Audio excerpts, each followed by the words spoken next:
Hello students, today we are going to discuss our next topic. और इस video दे विच असीं टोटल 3 टॉपिक जिहड़े डिस्कस करांगे। फर्स्ट वन इज मुहावरे, सैकेंड वन इज विरोधी शब्द एंड थर्ड वन इज बहुते शब्दां दी थां एक शब्द। सो साडा फर्स्ट टॉपिक है मुहावरे। मुहावरे की हुंदे ने? सब तो पहलां ते सानूं इस दे जिहड़े अर्थ जां परिभाषा उसनूं समझ लेना ही बहुत जरूरी है। सो मुहावरे दा अर्थ की हुंदा है? शब्दां दा ओह समूह जिन्हां दे शाब्दिक अर्थ कुछ होर अते अंदरूनी अर्थ कुछ होर हुंदे हन नूं मुहावरे कहा जाता है। अजिहे शब्द जिन्हां जां शब्दां दा समूह जिन्हां दे उपरी शब्द तां कुछ होर हुंदे ने, परंतु जदों असीं उस चीज़ का अंदरूनी अर्थ समझते हैं तो उहदा मीनिंग कुछ होर हुंदा है। अजिहे शब्दां नूं मुहावरे कहा जाता है। और जिवें कि अखां ते बिठाउणा, साडे कोल उदाहरण है अखां ते बिठाउणा। इहदा मतलब ये नहीं है कि असीं उन्हां नूं अपनी आइज़ ते बिठावांगे, किसी नूं अपनी आइज़ ते बिठा लेना, बल्कि इहदा शाब्दिक अर्थ तो सिर्फ हैगा अखां ते बिठाउणा जो उपरी वर्ड है, बट इहदा अंदरूनी अर्थ की निकलदा है किसी दा आदर करना। सो अखां ते बिठाउण दा अंदरूनी अर्थ हुंदा है किसी दा आदर करना, किसी नूं सत्कार देना। सो इसी तरह ही पंजाबी दे विच जिहड़े बहुत सारे मुहावरे ने जिन्हां दे जिहड़े शाब्दिक अर्थ जिहड़े कुछ होर हुंदे ने और अंदरूनी अर्थ कुछ होर हुंदे ने। जिवें हुंदा है कि उसके अलावा इन्हां तो इलावा जो मैं कह सकते हैं कि कोई किसी टस तो मस ना होना। टस तो मस का मतलब ये थोड़ा ना होंदा कि मीनस के इहदा उपरी अर्थ कुछ होर है, बट टस तो मस ना होने का अंदरूनी अर्थ हुंदा है कि अपनी जगह तो ना हिलना, मतलब कि जिथे असीं अड़े हैं उत्थे अड़ रहना, अपनी जिद ते अड़ रहना। ठीक है। इस तो इलावा होर भी जिहड़े बहुत सारे पंजाबी दे विच जिहड़े आ वर्ड जिहड़े वरते जांदे ने, जिवें अखां भर आउणा। अखां भर आउण दा अर्थ हुंदा है कि बहुत ज़्यादा रोना। ठीक है। भावुक हो जाना। ठीक है।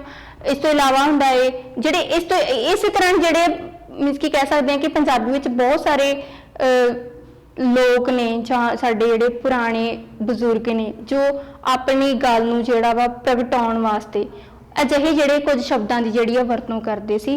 ठीक है। जिहदे नाल ओह अपनी गल भी कह दिंदे सीगे ते जिस नाल कि अगले नूं गुस्सा भी नहीं सी लगदा। कुछ क वर्ड इदां दे वरतदे सी। ते जिवें अखां दा तारा होना। अखां दा तारा होने का मतलब ये थोड़ा ना होंदा कि साडी आइज़ दा स्टार ही हो गया। इहदा मतलब अंदरूनी अर्थ ये हुंदा कि बहुत प्यारा होना। ठीक है। जिवें हर एक माँ बाप नूं अपने बच्चे जिहड़े आ बहुत प्यारे हुंदे आ, इस करके असीं उन्हां नूं कहंदे हां ओह अपने माँ बाप दे अखां दा तारा है। सो 9th क्लास स्टूडेंट्स, साडे सिलेबस दे विच इस वार असीं कक्का, खक्खा, गग्गा, घग्गा, चिच्चा, छिच्छा, जिज्जा, झिज्जा, टैंका, ठट्ठा, डड्डा, टड्डा, ये टोटल 12 अखर ने। और असी इन्हां अखरां वाले जिहड़े मुहावरे आ वो इस बारी अपनी इस टर्म दे विच असीं कंप्लीट करने आ, उन्हां दी जिहड़ी रिवीजन करनी आ। सो स्टूडेंट्स, तुहाडा ये वर्क है कि तुसीं हर एक मतलब मीनस कि मुहावरियां दा अर्थ दे समझण दे नाल नाल इस कक्का तो लैके टड्डा अखर तक जिहड़े मुहावरे आ उन्हां नूं रिवाइज करना है। और उस तो बाद साडा सैकेंड टॉपिक हैगा विरोधी शब्द। विरोध दा अर्थ की हुंदा है? विरोध दा अर्थ हुंदा है उल्टा। ठीक है। ऑपोजिट वर्ड जिन्हों असीं इंग्लिश ऑपोजिट कह दिंदे आ। ठीक है। जे जां असीं दा जे सिंपल अर्थ लिखिए विरोधी शब्दां दा जिहड़ा सिंपल अर्थ लिखी दे विरोधी शब्द जे सिंपल अर्थां दे विच इन्हां दी परिभाषा कीती जावे तां असीं कह सकदे हां अजिहे शब्द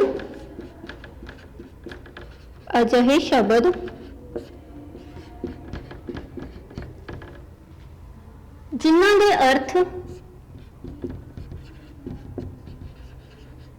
दे अर्थ एक दूसरे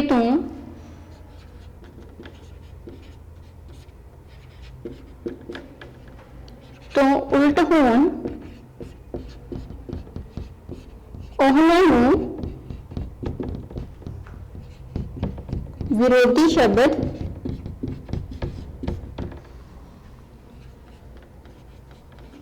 कहा जाता है। सो स्टूडेंट्स, अजिहे जिहड़े शब्दां दे जिहड़े अर्थ जिहड़े आ वो एक दूसरे तो उल्टे हुंदे ने, उन्हां नूं असीं की कहंदे आ विरोधी शब्द। जिवें कि साडे कोल स्केल ने। ठीक है। असीं इहनूं कहांगे वड्डा और छोटा। ठीक है। इस तो इलावा दो बुक्स ने साडे कोल, दोनों बुक्स ने, ਇਹ बुक्स ਜਿਹੜੀ ਆ weight ਵਿੱਚ ਹੈਵੀ ਆ ਔਰ ਇਹ बुक्स ਜਿਹੜੀ ਆ weight ਵਿੱਚ ਜਿਹੜੀ ਆ लो आ। सो ਇਹਨੂੰ ਅਸੀਂ ਕੀ ਕਵਾਂਗੇ, ਮੋਟਾ, ਔਰ ਇਹਨੂੰ ਕੀ ਕਵਾਂਗੇ, ਪਤਲਾ। ਸੋ ਇਸੇ ਤਰ੍ਹਾਂ ਜਿਹੜੇ ਆ ਬਹੁਤ ਸਾਰੇ ਅਰਥ, ਬਹੁਤ ਸਾਰੇ ਸ਼ਬਦ ਹੁੰਦੇ ਨੇ ਜਿਨ੍ਹਾਂ ਦੇ ਜਿਹੜੇ ਮੀਨਿੰਗ ਜਿਹੜੇ ਆ ਉਲਟੇ ਹੁੰਦੇ ਨੇ, ਜਿਵੇਂ ਅਮੀਰ, ਗਰੀਬ, ਬੁੱਢਾ, ਬੱਚਾ, ਮਾਤਾ, ਪਿਤਾ। ਸੋ ਇਸ ਤਰ੍ਹਾਂ ਦੇ ਜਿਹੜੇ ਸ਼ਬਦ ਨੇ ਜਿਨ੍ਹਾਂ ਦੇ ਅਰਥ ਵੀ ਜਿਹੜੇ ਉਲਟੇ ਹੁੰਦੇ ਨੇ, ਠੀਕ ਹੈ। ਇੱਕ ਸ਼ਬਦ ਤੋਂ ਜਿਹੜਾ ਦੂਸਰੇ ਸ਼ਬਦ ਦਾ ਜਿਹੜਾ ਅਰਥ ਉਲਟਾ ਨਿਕਲਦਾ ਵਾ ਉਸ ਨੂੰ ਅਸੀਂ ਕੀ ਕਹਿੰਦੇ ਆ, ਵਿਰੋਧੀ ਸ਼ਬਦ। ਸੋ ਤੁਸੀਂ ਸਭ ਨੇ ਜਿਹੜੇ ਆ ਪੇਜ ਨੰਬਰ 113 ਤੇ 114 ਤੇ ਮੌਜੂਦ ਜਿੰਨੇ ਵੀ ਵਿਰੋਧੀ ਸ਼ਬਦ ਹਨ ਉਹਨਾਂ ਦੀ ਜਿਹੜੀ ਆ ਰਿਵੀਜ਼ਨ ਕਰਨੀ ਆ, ਠੀਕ ਹੈ। ਔਰ ਇਸ ਤੋਂ ਇਲਾਵਾ ਸਾਡਾ ਨੈਕਸਟ ਟੌਪਿਕ ਹੈਗਾ ਬਹੁਤੇ ਸ਼ਬਦਾਂ ਦੀ ਥਾਂ ਇੱਕ ਸ਼ਬਦ। ਸੋ ਸਾਡਾ ਨੈਕਸਟ ਟੌਪਿਕ ਹੈ ਬਹੁਤੇ ਸ਼ਬਦਾਂ ਦੀ ਥਾਂ ਇੱਕ ਸ਼ਬਦ। ਸੋ ਵਿਦਿਆਰਥੀਓ, ਪੰਜਾਬੀ ਦੇ ਵਿੱਚ ਜਿਹੜੇ ਬਹੁਤ ਸਾਰੇ ਸ਼ਬਦ ਅਜਿਹੇ ਨੇ ਜਿਨ੍ਹਾਂ ਨੂੰ ਅਸੀਂ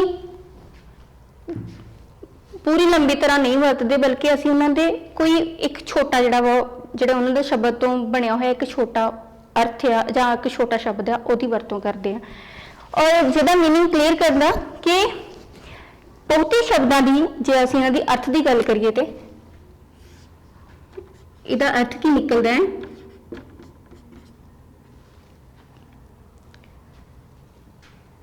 ਬਹੁਤੇ ਸ਼ਬਦਾਂ ਦੀ ਥਾਂ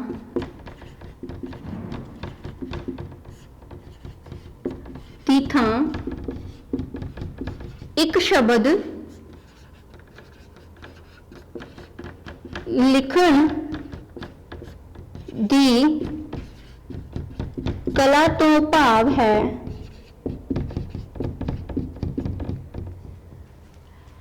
ਹੈ ਕਿਸੇ ਗੱਲ ਨੂੰ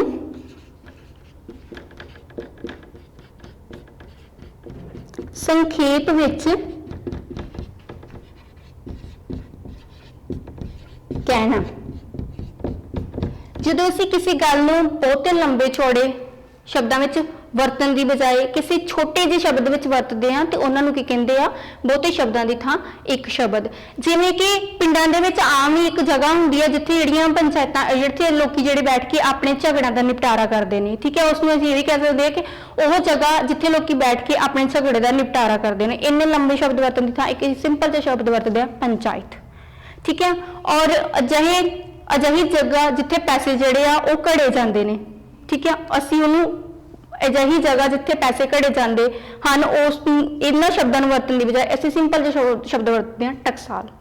ਸੋ ਇਸੇ ਤਰ੍ਹਾਂ ਹੀ ਜਿਹੜਾ ਵਾ ਬਹੁਤੇ ਸ਼ਬਦਾਂ ਦੀ ਥਾਂ ਇੱਕ ਸ਼ਬਦ ਉਹ ਹੁੰਦੇ ਨੇ ਕਿ ਜਿਨ੍ਹਾਂ ਦੇ ਵਿੱਚ ਅਸੀਂ ਜਿਹੜੇ ਆ ਆਪਣੀ ਗੱਲ ਨੂੰ ਬਹੁਤ ਜ਼ਿਆਦਾ ਲੰਬਾ ਚੌੜਾ ਕਰਕੇ ਕਹਿਣ ਦੀ ਬਜਾਏ ਸਿੰਪਲ ਜਾਂ ਛੋਟੇ ਜਿਹੜੇ ਇੱਕ ਸ਼ਬਦ ਦੇ ਵਿੱਚ ਜਿਹੜਾ ਕਹਿ ਦਿੰਦੇ ਆ, ਉੱਥੇ ਕਹਿੰਦੇ ਉਹਨਾਂ ਨੂੰ ਉਦੋਂ ਅਸੀਂ ਵਰਤਦੇ ਆ ਬਹੁਤੇ ਸ਼ਬਦਾਂ ਦੀ ਥਾਂ ਇੱਕ ਸ਼ਬਦ। ਸੋ ਪੇਜ ਨੰਬਰ 118, 117, 118 और 119, 117, 18 और 119 ਇਹ ਜਿਹੜੇ ਤਿੰਨ ਪੇਜ ਨੰਬਰ ਉੱਪਰ ਜਿਹੜੇ ਮੌਜੂਦ ਬਹੁਤੇ ਸ਼ਬਦਾਂ ਦੀ ਥਾਂ ਇੱਕ ਸ਼ਬਦ ਨੇ ਉਹ ਤੁਸੀਂ ਇਸ ਵਾਰ ਇਸ ਟਰਮ ਦੇ ਵਿੱਚ ਜਿਹੜੇ ਆ ਕੰਪਲੀਟ ਕਰਨੇ ਆ ਔਰ ਤੁਸੀਂ ਇਹਨਾਂ ਦੀ ਜਿਹੜੀ ਸਖਤੀ ਆ ਰਿਵੀਜ਼ਨ ਕਰਨੀ ਆ। So students, do practice at home, don't B lazy, okay. ਔਰ ਹਰ ਇੱਕ ਚੀਜ਼ ਦਾ ਜਿਹੜਾ ਵਾ ਅਰਥ ਜਿਹੜਾ ਵਾ ਚੰਗੀ ਤਰ੍ਹਾਂ ਸਮਝਣ ਦੀ ਜਿਹੜੀ ਕੋਸ਼ਿਸ਼ ਕਰਿਆ ਕਰੋ, ਦੈਨ ਉਸ ਚੀਜ਼ ਨੂੰ ਜਿਹੜਾ ਡਿਸਕ੍ਰਾਈਬ ਕਰਿਆ ਕਰੋ। Thank you.